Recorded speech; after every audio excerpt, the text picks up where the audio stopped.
তুমি কি জানো যে শ্বসন কোথায় হয়, অর্থাৎ সাইট অফ রেসপিরেশন? কিংবা তুমি কি জানো যে শ্বসনের জন্য ঠিক সময় কোনটা? যদি না জেনে থাকো তাহলে এই ভিডিওটা তোমার জন্য। তাহলে জেনে নেওয়া যাক যে শ্বসন স্থল। শ্বসন অনেক কটা পর্যায়ে বিভক্ত। যদি আমরা বলি যে শ্বসনের প্রথম পর্যায় বলতেই আমাদের মাথায় আসে গ্লাইকোলাইসিসের কথা। সেই গ্লাইকোলাইসিস প্রক্রিয়াটি কিন্তু কোষের সাইটোপ্লাজমে ঘটে এবং দ্বিতীয় পর্যায়ে অর্থাৎ ক্রেবস চক্র প্রক্রিয়াটির বিক্রিয়াগুলি কিন্তু মাইটোকন্ড্রিয়ায় ঘটে থাকে। আর মাইটোকন্ড্রিয়া কি সবাই আমরা জানি যে কোষের শক্তিঘর বা পাওয়ার হাউস অফ সেল। ইতিমধ্যেই দুটো বিক্রিয়ার স্থান সম্বন্ধে জেনে নিয়েছি।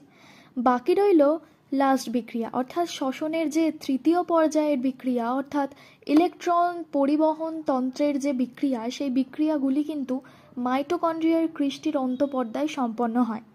ক্রিস্টির অন্তঃপর্দার সাথে সংযুক্ত ফার্নান্ডেজ মোরান অর্ধএকক বা F0F1 কণায় কিন্তু এটিপি উৎপন্ন হয়। আর সবথেকে ইম্পর্টেন্ট কথা যে লোহিত রক্তকণিকায় মাইটোকন্ড্রিয়া থাকে না, সেই কারণে লোহিত রক্তকণিকার মধ্যে ক্রেবস চক্র হয় না। এবার আসি শ্বসনের সময়ের কথায়, time of respiration.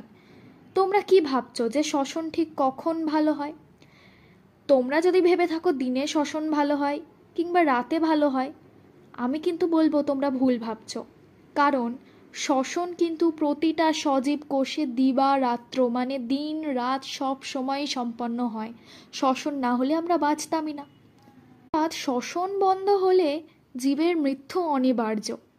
R prokaryotic কোষের সাইটোপ্লাজমে ও মেসোজোমে কিন্তু শ্বসনের ধাপগুলি সংঘটিত হয়। মনে রেখো কিন্তু।